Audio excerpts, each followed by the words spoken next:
Howdy, mates. Good mid-afternoon. How are we all doing? It is Saturday, December 4th, 2021, and I actually haven't done a video out here for a hot minute.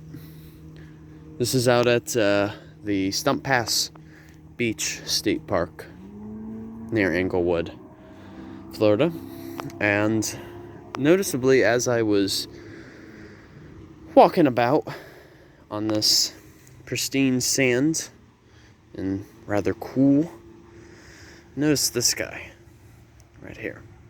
Some of you may have seen these in the past, but have not known the name. This is actually something called the American Pokeweed, also known as Dragonberry. It goes by a couple of different names. Now, the American Pokeweed is essentially described as a shrub, and it's actually very versatile too in terms of its distribution. You know, you can find them in Florida, you can find them in other southeastern states, you can even find them in the Midwest as well. You know, seeing this particular shrub reminds me of seeing a piece of my home state of Ohio, because I've seen them even up there too. Usually they like to have like sandy soil, and they can even survive in clay type of soil as well. But they do like to have well-drained soil as well, which means water can pass through quite effectively. So with that being said, the American Pokeweed is, I hate to say it to you guys, it actually is a poisonous plant. It's not safe for us humans anyway to consume it. But our other various wildlife, especially birds, they can feed on it, as they have the proper metabolism to digest it. Unlike us, we don't. Now, I believe the main toxic component is something called phytotoxin, something like that.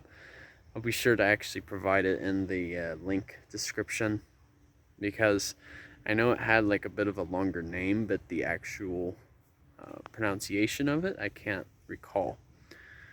Now, the only part that can be edible are the young shoots, so like the stems. But they have to be cooked and boiled in water 2 separate times at a proper temperature. And with that being said, that's really the only known part that is edible. So like the rest of it, you know, like the leaves, the berries, and even like the stems up here, you can't, even the roots as well, you can't eat them. Or else you may experience nausea, diarrhea, and even severe vomiting as well. So very, you could say, unpleasant symptoms.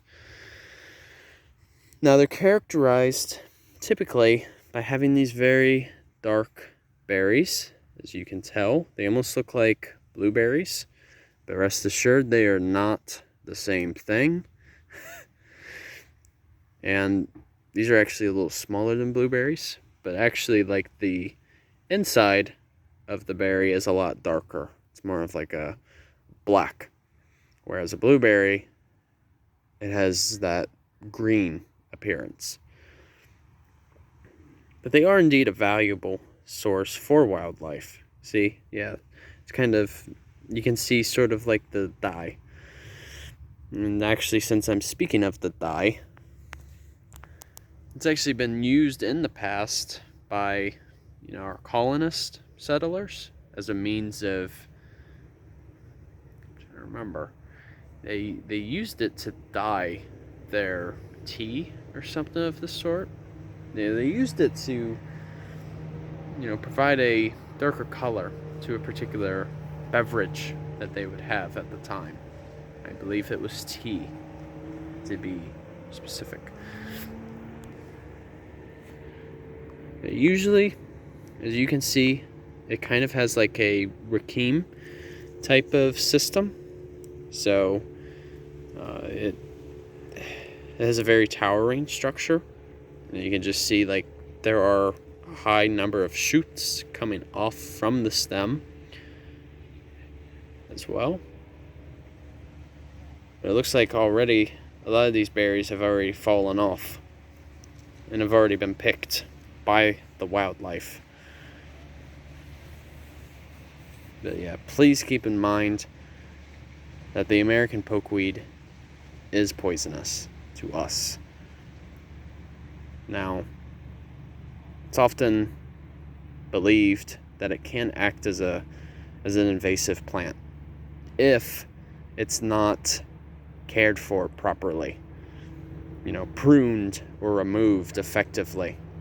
Because what it can do is it can prevent, or it can create like a large cover over a particular piece of land that it is inhabiting. And it will essentially eliminate any other native vegetation that might be nearby. Now, in this case, there is a nearby plant right here called the scorpion flower, so named because of its, it looks like a scorpion's tail right here. But that's the only thing that's really nearby. Anything else, not really. Because it has that capability of taking up so much space. But yeah, that's a piece on the pokeweed. So I'll actually, as I've said before, I may provide an article or two, in case if any of you want to read up a bit further on it. Here you go. You can actually see a bit more. Yeah, but they do like to grow, especially in disturbed areas as well. So like roadside ditches, as an example. They like those types of areas that aren't really inhabited either. And that's usually a common behavior of most invasive plants.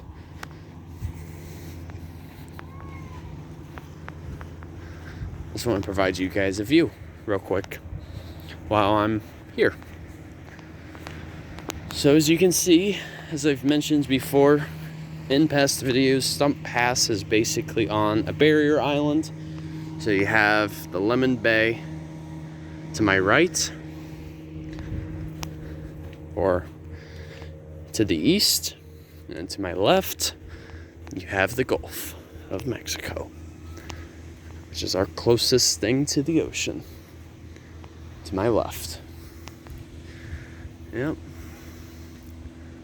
I gotta say, like around this time of the year, the water is rather chilly. It ain't the warmest. I was actually in it back on Wednesday, and it was like, the first couple of minutes, I'm like, whoo boy, this is tough. But it's kind of like that ordeal. Once you're in it for a few minutes, then it's not too bad. So hope you guys learned something of value in the video. Usually, like when it comes to American pokeweed, the best method for removal is usually physical. So like once it's really young, you can basically pull it out from the root. And usually it's best to wear gloves as well, so that you're not exposed to any of its toxic properties. So actually, by the time, so forgive me, I had to pass someone. So by the time I get back to the main park office, I'll be sure to wash my hands. So alright, you guys, take care. Enjoy your Saturday, and Journey on a Journey is outwards. Take care, folks. See ya.